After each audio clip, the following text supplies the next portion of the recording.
there, Kira here with another weekly Facebook challenge. So these challenges I post every week over on our Facebook group. If you haven't joined our Facebook group, we are Create, Craft, Repeat Community over on Facebook. And like I said, every week we post a new challenge and we encourage everyone to participate in the challenge. And I start a thread over there and you can post your photos in the thread. So this week I am challenging you to make a 2-page spread. So I'm relatively new to the scrapbook community, so I have never made a 2-page layout. I know a lot of people that have been into scrapbooking for a while. This is like all they did for a long time was 2-page layouts, and there's still a lot of people that do 2-page layouts. So I thought it'd be a fun challenge for me to do a 2-page layout. Maybe you are a 2-page scrapbooker and this isn't really a challenge at all, but for me, it was a huge challenge.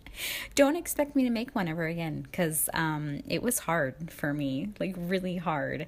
So the first challenge I faced in this was finding 2 pieces of paper that were the same pattern. So I usually use pattern paper for my backgrounds, or I like colored paper for my backgrounds. I will use white sometimes, but for the concept I had for this layout, I really thought that a colored or a pattern paper background would have worked best.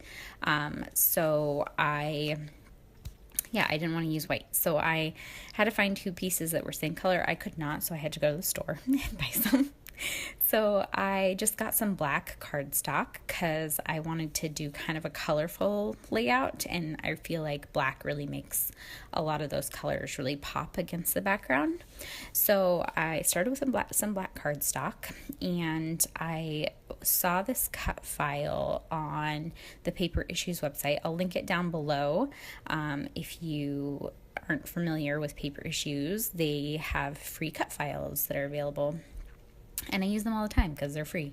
So it was like this little paint palette and this paintbrush, and I thought it would be really cute if I did something with those. Even though I don't paint, I don't do mixed media. I mean, you guys know this about me, but I thought that the paint represented any sort of creative activity, and so that's kind of what I was going for. And then they have this alphabet cut file, and I just spelled it out to say I make things because I do, I'm crafty. And so I just made, kind of my own cut file out of those alphabets and spelled out I make things. So I decided that I'm going to have the title on the left page, and then on the right hand side I'm going to have the paint palette, but I wanted to kind of connect the two somehow. So I have the paintbrush on the left hand side above the title, and then I'm going to do like this little trail of thread that kind of goes to these little paint puddle things that I have over here. I don't know. I wasn't thrilled with how that came out. I thought about doing like paint strokes instead, and I think looking back on it, maybe I should have, but I don't know. It's fine. It brings a little pop of pink. Most of it gets covered up anyways, so it's not really that big of a deal. I just wish I would have done something maybe a little bit different there. So I decided I'm going to back this title with some pattern paper. So I picked out some colors that were, they're not really colors of the rainbows because I did like pink and orange and yellow and teal and blue. And I just kind of had it go from the left-hand side to the right-hand side, and backed all of those with different pattern paper. So there's my title. I'm going to go ahead and kind of make this paintbrush look a little bit better, I think, because it's just white right now, and it's just a little bit too much of a contrast against that black background. So I use this paper. It's like a cork looking pattern paper, and I use that because that's what I made the paint palette out of too. So I thought I would just add a little bit of cohesiveness across the pages.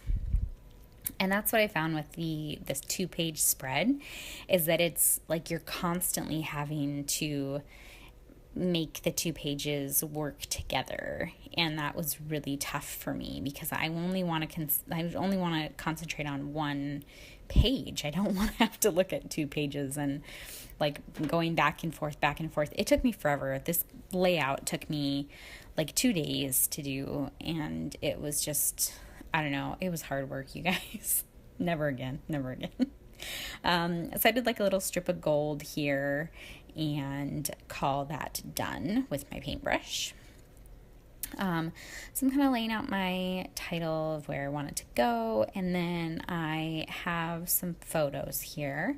So I am making a scrapbook layout about my scrapbook layouts, which might be silly because I have layouts of these pictures, but I wanted to kind of document what my favorite ones are right now. So I've been doing a lot of layouts lately, and I've been applying to a lot of design teams lately, and these are kind of my go-to layouts of what I always pick when I submit a design team application, because I think that they're my best layouts. They're my favorite layouts. So I've made a lot more layouts than this, but these are my favorite at the moment. So that's what I made a layout about. And yeah, so this is what I've got. I've got kind of the, what is the word I'm looking for? Like a little, oh geez.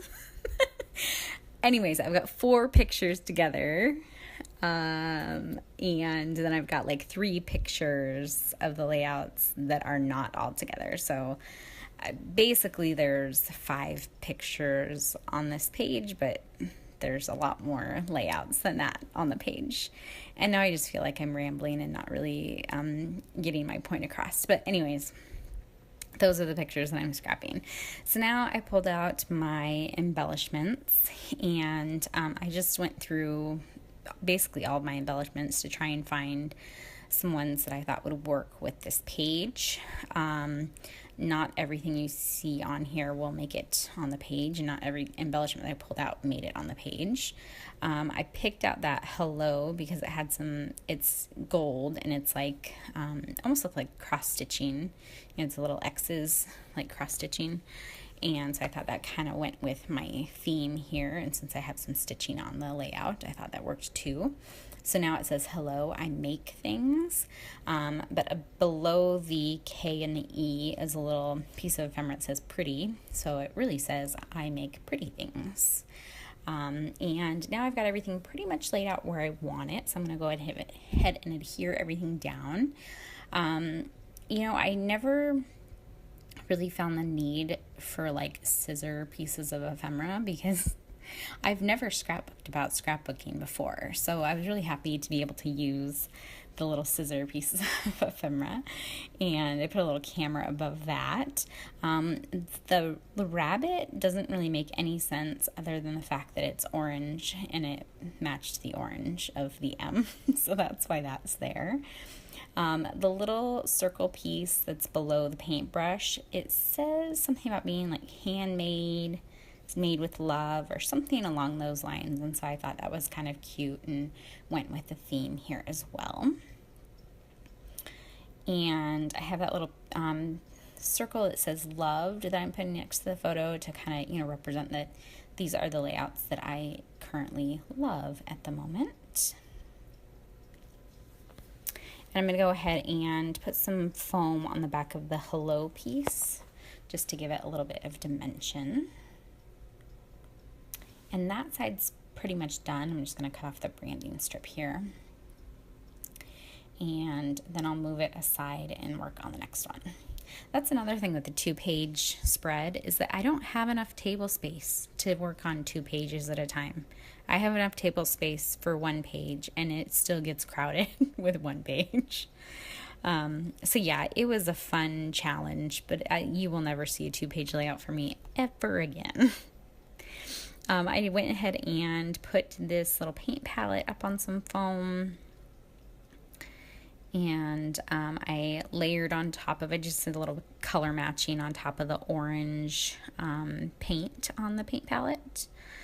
So there's like a little heart and a little pencil and a little tag, which doesn't have anything written right there, but I'm gonna label it. I'm gonna say August favorites, or August 2017 favorites, to just kind of show that these are my favorite layouts from this month. And yeah, I had a little cluster up where that big paint splotch is, and that little tag says like documented on this day, and it's pointing to the layouts, and there's like a little piece down below that says breaking the rules and pretty, and they're just things I thought kind of worked with my scrapbooking. And I decided it was just looking a little too plain, so I went ahead and added some paint splatters. And this is just watered down gesso, white gesso. So the white actually stays white. If you've ever tried to do paint splatters on black, the colors sometimes don't stay as vibrant, especially white, because it's a black background. But I found that if you use white gesso, it actually stays white. So there is my finished product and some close-ups here. I hope you guys enjoyed this, and if you would like to play along, go ahead and join in on our Facebook group, Create, Craft, Repeat Community, and I will see you guys next week for another Create, Craft, Repeat weekly challenge. Have a good day. Bye.